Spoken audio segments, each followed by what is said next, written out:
Assalamualaikum warahmatullahi wabarakatuh. A'udzubillahi minasyaitonir rajim. Bismillahirrahmanirrahim. Alhamdulillahirabbil alamin wassalatu wassalamu ala asyrafil anbiya'i wal mursalin sayyidina wa maulana Muhammadin wa ala alihi wa sahbihi ajmain. Amma ba'd. Bersyukur kita kepada Allah Subhanahu wa taala. Alhamdulillah masih diberikan nikmat umur, yang dengan adanya nikmat umur ini berarti kita masih lagi berkesempatan untuk memperbaiki diri kita. Kita juga masih berkesempatan untuk menambah bekal amal nanti untuk negeri akhirat. Dan alhamdulillah di samping nikmat umur kita juga diberi kesehatan oleh Allah Ta'ala, yang tanpa adanya kesehatan mungkin tidak bisa hadir kita ke masjid pada pagi hari ini. Kemudian tak kalah pentingnya taufik hidayah dari Allah Ta'ala, sehingga dengan adanya beberapa faktor nikmat tadi bisa lagi-lagi kita hadir ke tempat yang mulia ini, laksanakan sholat sunat subuh, kemudian sholat fardu subuh berjamaah, dan dilanjutkan dengan taklim ilmu agama.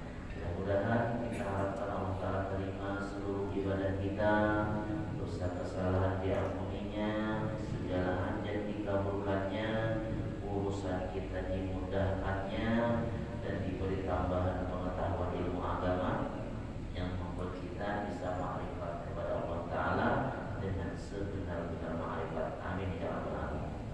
Salawat dan salam senantiasa tercurah kepada junjungan kita Nabi besar Muhammad sallallahu alaihi wasallam beserta seluruh keluarga, sahabat serta pengikut beliau sampai hari kiamat.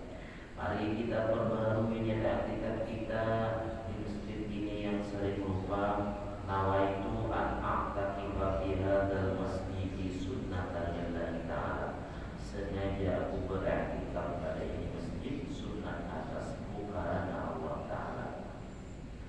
Bapak Ibu sekalian rahimakumullah, kita lanjutkan kajian kita, kajian tauhid kitab Kifayatul Muqtadiin. Kita memasuki bermula sifat 20 ini terbagi atas 4 bahagi. Nah, jadi udah sedikit. Nah, sifat yang wajib bagi Allah Ta'ala semalam 20. Nah, 20 itu dibagi menjadi 4 pula.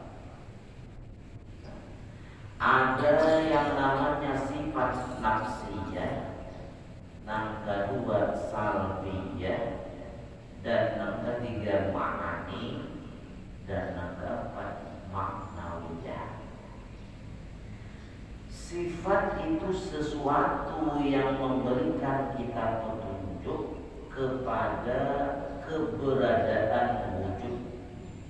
Nah, jadi sifat itulah yang memberikan kita petunjuk kepada adanya zat atau adanya wujud.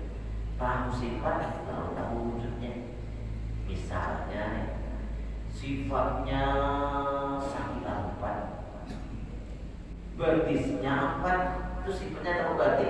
Bila tahu sifat kita bija berarti gitu. Nah itu kan. Jadi dengan tahu sifat, kalau kita menentukan ini, bandanya bulat, isinya banyak, nah tadi amsil ya. Nah jadi sifat ini menunjukkan tentang zat tadi. Kita menyebut Allah Ta'ala itu adalah Tuhan karena pada Allah ada sifat-sifat ketuhanan.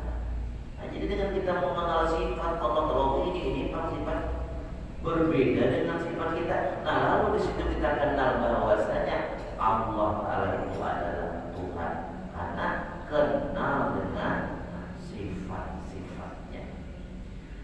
Sifat ketuhanan pada Allah yang wajib kita imani, nah ada 20. Nah yang setiap sifatnya itu menunjukkan kepada penjelasan yang berbeda-beda.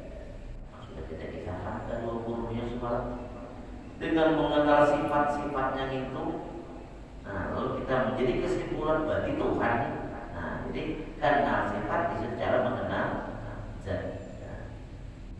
Pertama sifat nafsiyah, yaitu satu aja dari 60 itu sifat nafsiyah satu aja, ialah wujud.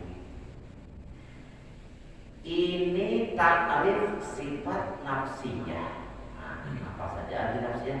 Hiyal halul wajibatu lidzati madamatil zatu ghaira mu'allalatin bi'illatin. Artinya sifat nafsiyah yaitu tiap-tiap hal yang wajib bagi zat selama kekal zat, hal keadaannya tidak dikarenakan dengan suatu awal. Maka sifat nafsiyah ini mawujud ia pada dihim dan tidak mawujud ia pada kharij. Maka arti zihin itu yaitu iktifat pada hati. Nah, itu mawujud pada dihim, artinya ada pada iktikat di dalam hati. Dan arti kharij itu jikalau dibukakan kita pada hijab, niscaya boleh dilihat. Nah, jadi sifat wujud ini, nah hanya dalam sifat nafsi ini cuma ada sifat wujud. Nah, jadi wujudnya Allah Ta'ala ini di sini tadi apa? Mawujud ia pada dingin. Nah, itu tadi iktikat di hati. Oh, ada di hati Allah Ta'ala. Nah, amunnya secara kharij, nah, kharij ini di alam ini, yaitu ujar sidin apa? Jikalau dibukakan kita pada hijab, niscaya boleh dilihat. Amun dibuka hijab awalnya. Tapi ini terjadi pula beda-beda pendapat dalam kitab Al-Qawaidul Mukhtalah, dikisahkan amun di hati tadi kawan saja, tidak berarti kawan. Nah, macam-macam orang-orang saleh atau orang yang di hati itu, amun nang di luar ini, nang di alamnya kawan Allah Ta'ala ada kan?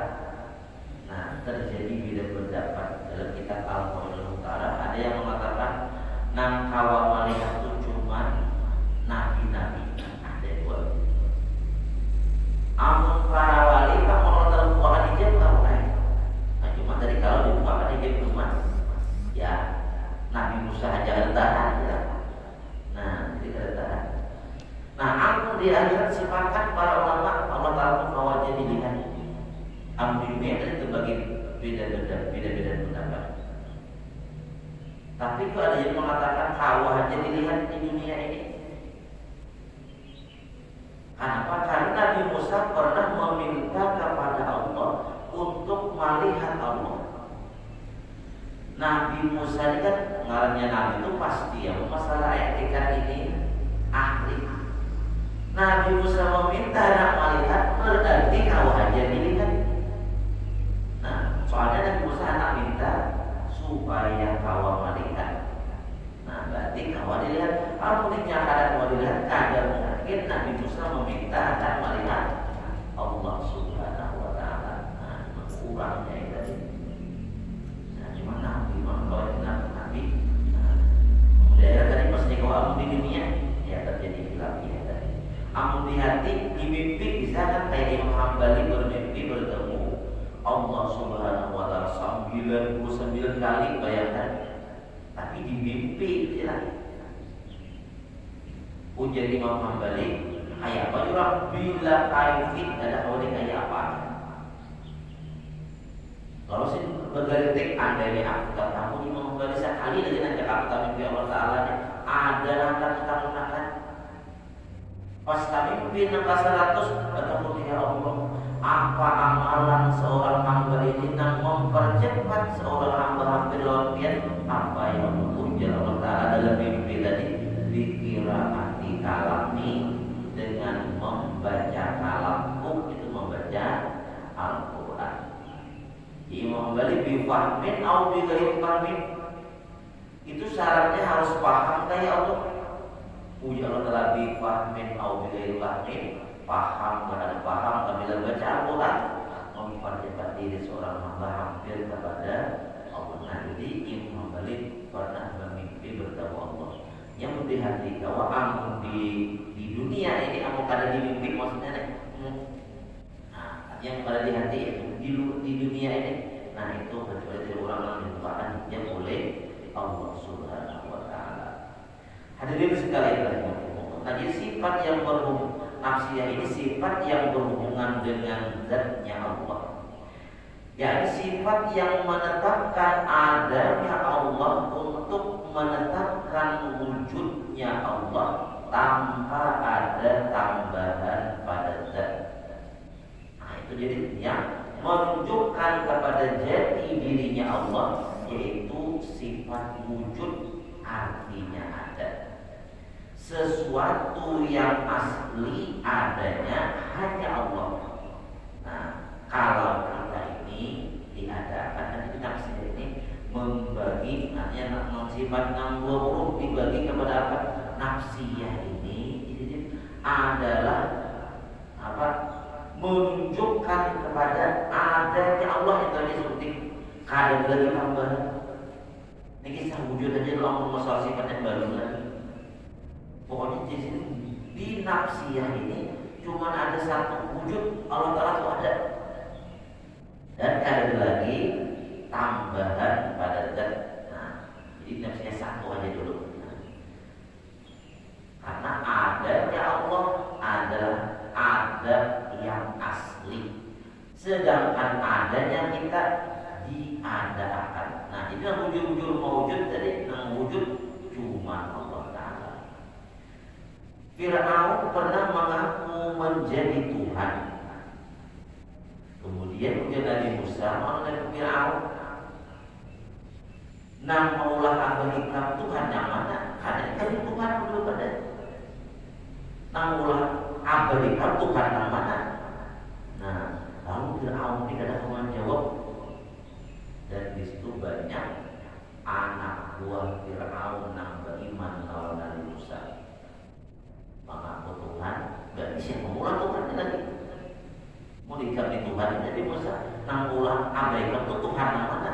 Dan mau jawab lalu banyak umat apa pengikut Fir'aun kepada Nabi Musa alaihissalam.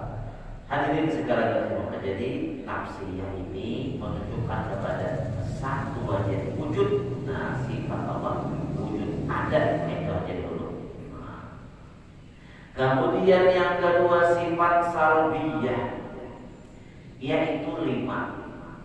Ialah pertama hidab, yang kedua baqa, yang ketiga mukhalafatu ta'ala lil hawadis, yang keempat qiyamu ta'ala bi nafsi, dan yang kelima wahdaniyah. Nah, jadi hidab, baqa, mukhalafatu hawadis, yang ta'ala bi nafsi, dan wahdaniyah. Ini takrif sifat salbiyah. Nah, takrif apa artinya? Hiya kullu sifatin dallat ala nafyi ma la yaliqu bihi jalla wa azza. Artinya tiap-tiap sifat yang menunjukkan atas menafikan barang yang tidak patut dengan Allah azza wa jalla. Jadi salbiyah ini menolak sifat-sifat yang kada layak bagi Allah Ta'ala. Jadi maka sifat salbiyah ini tidak mewujud ia pada diri dan tidak mewujud ia pada orang. Ia cuma ada dalam pemahaman. Hadirin sekalian rahimahullah. Nah, jadi hal-hal yang kada patut bagi Allah, nah ditolak oleh sifat salbiyah ini. Hadirin sekalian rahimahullah, kita biasanya berzikir ya, Subhanallah, la ilaha illallah, nanti zikir kan. Di dalam kitab Al-Fawaidul Muhtaram, zikir itu biar beda dengan Quran.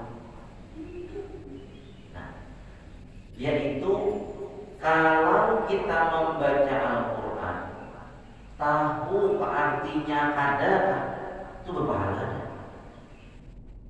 Biar kan paham biar membaca Quran, sahur tetap sahurnya 10 bagi orang yang ada wudhu, amal pahalanya.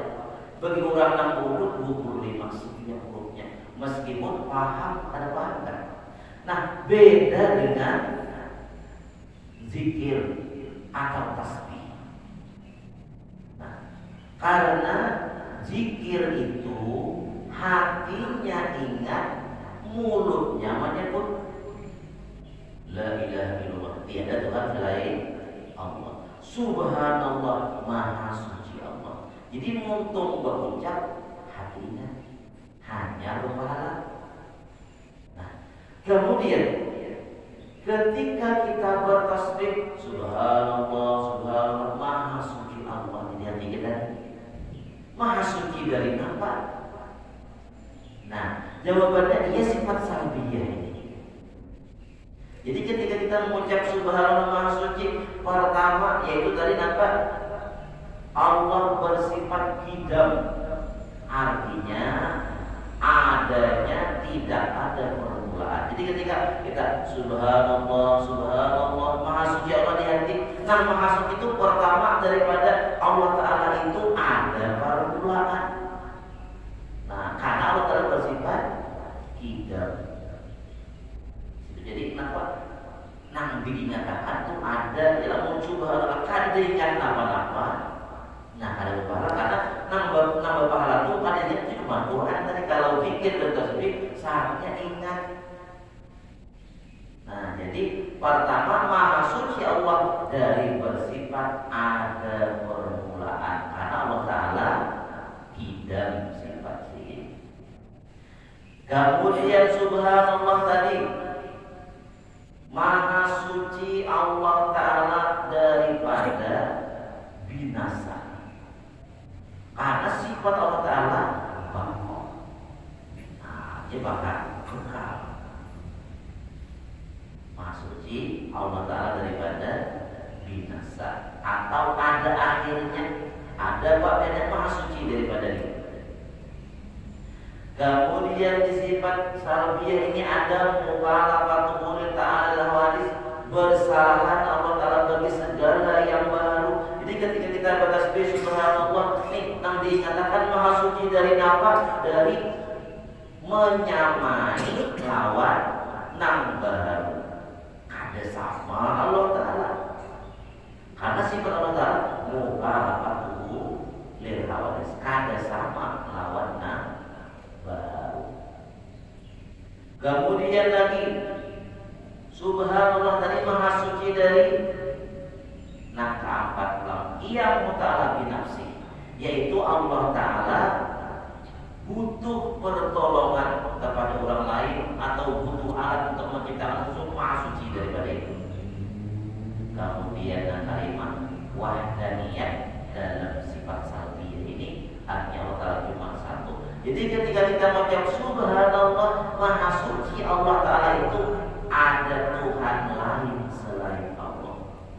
Ada yang memberi manfaat atau memberi mudarat selain Allah. Nah, itu isi dari kita mengucap subhanallah. Subhanallah, maha suci Allah. Maha suci apa? Dari apa maha sucinya? Isinya adalah sifat salbiyah.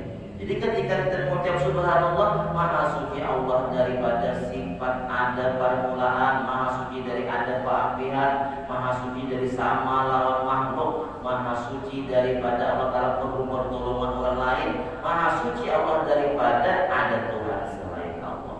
Nah, itu isi daripada tasbih kita subhanallah, maha suci Allah. Makanya bila tasbih ini harus ingat ya. Dan yang paling baik dari para ulama, bila kita hadir ke majlis taklim, kadang awal kita sambil bertasbih, sambil ingat sebenarnya kadang awal kita.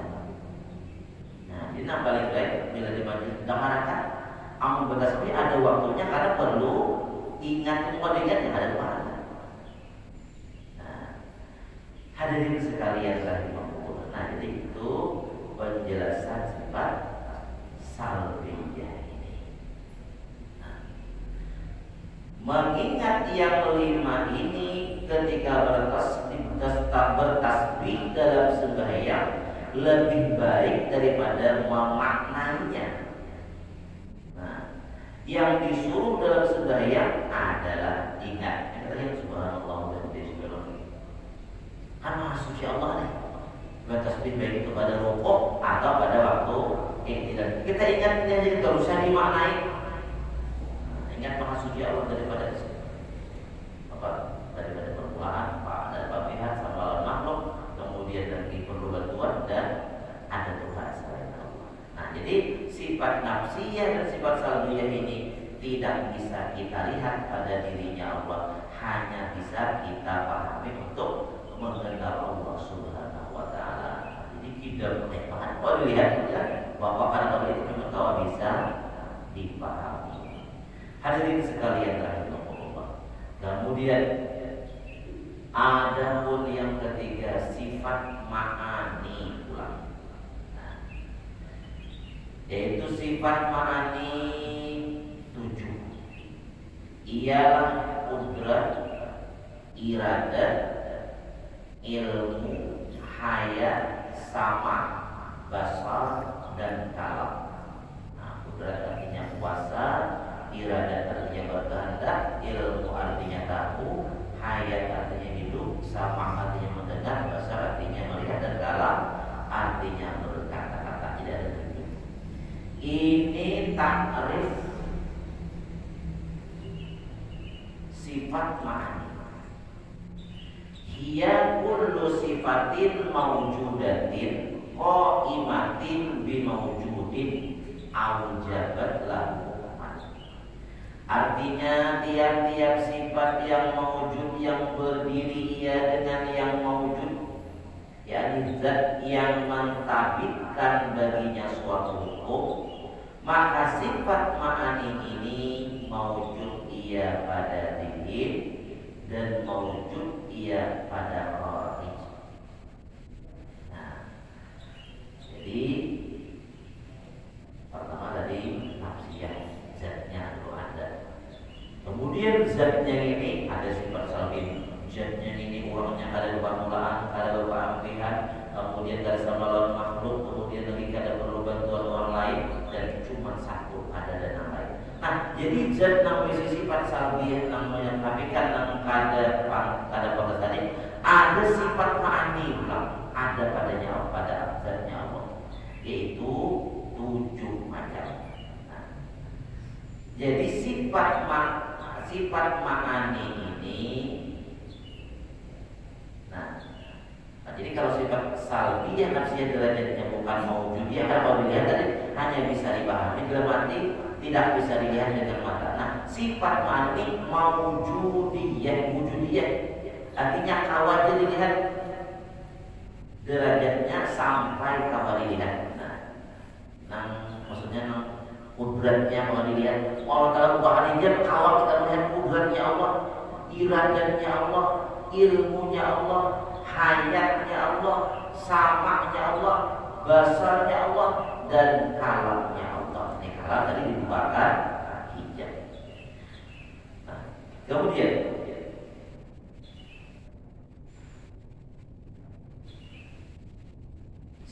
semua yang bisa dilihat itu adalah sifat ma'ani. Contoh seperti, nah jadi nang kawa dilihat itu ma'ani, jadi nah dia kawa ada sifat ma'ani. Kayu bisa kata nih baju sifatnya putih, kawa dilihat. Nah ulut berbaju putih, kawa dilihat. Artinya apapun yang kawa dilihat itu maratnya ma'ani. Nah kayak itu juga pada Allah Ta'ala yang kawa dilihat ada sifat ma'aninya ini. Nabi pernah berkata setelah melihat zat Allah Ta'ala wajibal wujud pada waktu Isra Mi'raj, Nabi dapat maka tabal Quran mara'a. Nah, tadi Akhirnya ujar Nabi, kada dusta apa yang ada dalam hatiku selama ini. Jadi setelah menyaksikan Allah Ta'ala, nah kada dusta artinya pas saja seperti keyakinan Nabi. Nah jadi pada waktu Isra Mi'raj Nabi melihat Allah Ta'ala. Nah apa yang dilihat? Ini sifat ma'ani ini yang dilihat. Nah jadi sifat namun bakal pada waktu dilihat Nabi lihat itu ada sifat ma'ani. Kita nih ma'ani itu Allah Ta'ala ada dua sifat ma'ani. Nah yang tadi adalah kudrat iradat ilmu hayat sama pesan kalam. Nah itu yang dilihat Nabi. Nah kemudian kenapa kita kadang melihat Allah Ta'ala? Maka tadi Allah Ta'ala bersifat ma'ani. Nah kalau dilihat, nah ujar para ulama, nah maulah kita dihadiri daripada melihat Allah Ta'ala ada 4 macam. Pertama ada yang namanya hawa. Nah kedua ada yang namanya nafsu. Dan yang ketiga ada syaitan. Yang mulai tak ada lewat. Dan yang keempat karena masih di dunia ini. Hadirin sekalian rahimahullah. Jadi yang menghalangi kita daripada menyaksikan Allah pertama tadi nafsu. Beda antara nafsu lawan hawa. Nah kita jelaskan hawa dulu. Misalkan kita hawa nafsu itu sama aja lah. Jadi sebenarnya hawa nafsu itu berbeda, ada dua. Hawa itu kesenangan. Cuman hawa ini urusannya masalah perut dan yang di bawah perut ini hawa katanya. Hewan pun juga punya hawa ini. Hawa ini asalnya baik, tapi jadi jahat bila berlebihan. Nah, jadi keinginan,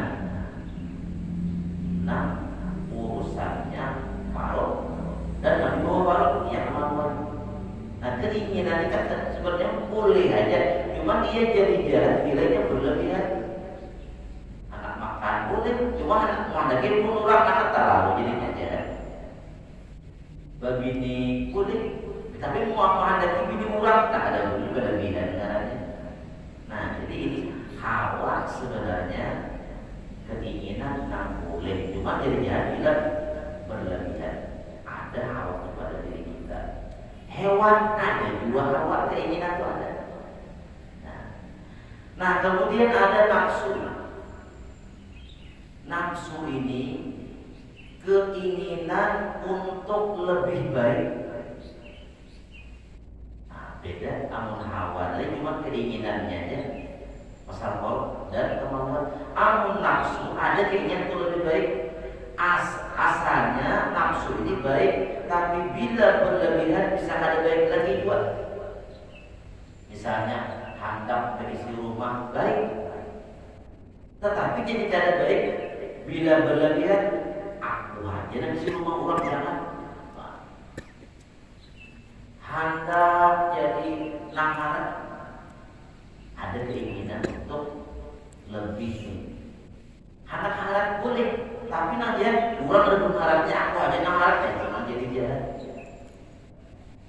Nah jadi beda antara hawa dan nafsu. Hawa tadi keinginannya kan ada meningkat.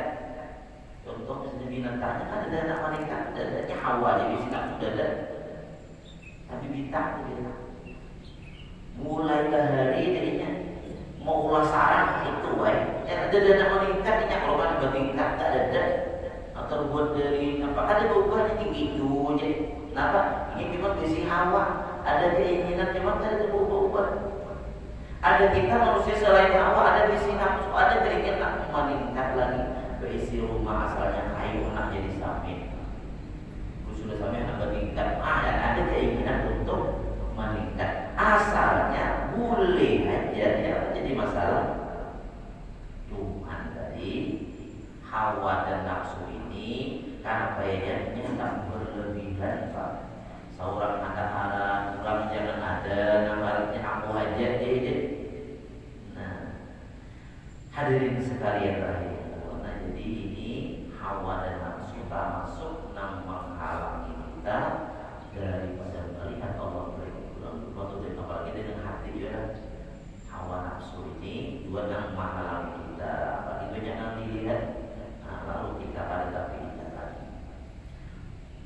nafsu ini pula terbagi kepada 7. Jadi banyak nafsu ini pula 7 tingkatan. Ada yang namanya nafsu amarah di diri kita, ya, nafsu amarah namanya, yaitu nafsu yang selalu mendorong manusia kepada keburukan atau kemaksiatan. Nah, ada baik aja seperti nafsu amarah di diri kita, menguasai kita, bilang katakan haram, yang ada baik aja, berarti kita dikuasai oleh nafsu amarah. Kemudian yang kedua ada nafsu lawamah, yaitu nafsu yang sudah menjalankan perintah Allah dan menjadi larangannya, namun masih banyak terpeleset dalam berbuat maksiat sehingga membuatnya selalu menyesali diri. Nah, tapi sedikit pada yang di atas tadi, amun amarah maksiat aja. Amun lawamah ini dia menggawi ya, bukan kalau dia cuma tak gawi dia masih bisa. Artinya lawamah. Nah, ketiga ada nafsu ngarannya mulhimah. Itu nafsu yang sudah mengenali kekotoran yang halus seperti riya, ujub, sombong, dengki, cinta dunia dan lain-lain daripada penyakit-penyakit batin. Tapi yang belum bisa melepaskan dari kotoran-kotoran halus itu nanti udah penyakit hati. Makanya mau berhentinya belum. Nah, tapi sedikit pada 2 di atas tadi, mulai iman. Kemudian yang keempat ada ngarannya nafsu mutmainnah, yaitu nafsu yang sudah bersih dari kotoran-kotoran halus dan telah berganti dengan sifat-sifat tercelanya menjadi sifat-sifat yang terpuji. Nah, sudah berakhlak dengan akhlak yang baik, berupa kasih sayang, lemah lembut, kemuliaan dan lain-lain. Mutmainnah ini tak baik kan? 6 kalimat tak baik lagi kan? Yaitu 6 kalimat nafsu radiyah, yaitu nafsu yang telah sampai makam fana, tapi yang masih melihat diri telah fana sehingga dapat membawanya kepada dia, tapi bisa lihat kalau masih diri. Nah, karena nafsu mardiyah itu nafsu yang telah fana dan sudah tenggelam dalam lautan tauhid. Dan yang ketujuh, yang paling sempurna adalah nafsu kamilah, itu nafsu yang sudah sempurna atau kamil. Nah, jadi ini penjelasan tentang nafsu. Jadi yang menghalangi kita ini 3 pertama tadi, amarah, kemudian nafsu lawamah dan mulhimah. Hadirin sekalian rahimahullah, kemudian yang ketiga, yang orang kita ada ikat waktu dalam awaman memandang Allah Ta'ala adalah syaitan atau iblis. Nah, karena visi dan misinya iblis hendak mencari kawan sebanyak-banyaknya dalam neraka. Nah, jadi kadang pernah bosan menggoda manusia. Nah, dosa menjadi pendidik daripada memandang Allah, karena adanya godaan syaitan, lalu kita terlalu dosa atau memandang Allah. Kemudian yang terakhir yang nomor 4 yang membuat kita kadang kalau memandang Allah Ta'ala adalah karena kita masih hidup dalam dunia ini. Lalu kadang memandang Allah Ta'ala. Namun mati dia para ulama sepakat mengatakan bisa memandang Allah Ta'ala di dalam surga. Cuma itu pun karena bertingkat-tingkat dua. Ada yang melihatnya satu umat, ada yang lawas, tergantung kita ini di dunia ingat Allah lawas ke satu umat. Yang macam-macam orang ya, ada yang ke masjid sebelum hari yang tabinya lawas dengan Tuhan, ada yang seminggu itu sekali yang sedikit kalau Jumat kan, ada yang 1 atau 2 kali ya tanpa hari raya. Jarang berarti melihat tergantung tingkatan. Dan memandang Allah Ta'ala ini adalah nikmat yang paling nikmat daripada seluruh nikmat. Hadirin Bapak Ibu sekalian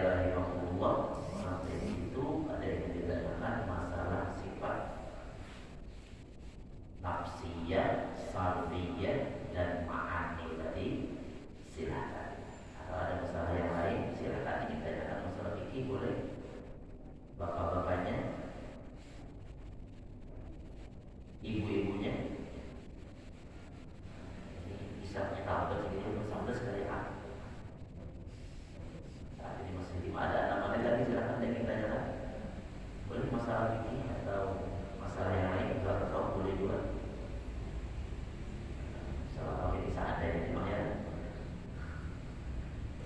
Yang jelas ujar apa?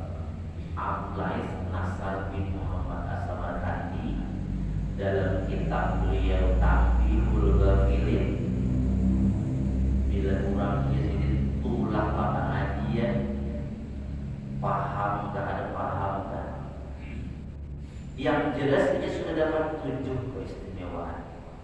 Biar ngaji kan nanti lalu-lalu boleh kalau baca Nabi kalau udah nanti pengajian ada nanti lalu-lalu buat salbiah malih benar nafsiyah iya juga manik alih juga.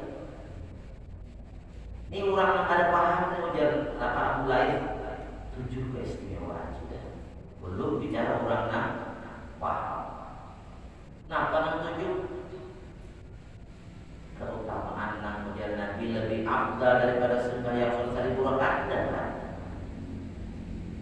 namun lebih afdal daripada menghilangkan 1000 orang sakit dan pada jiwa.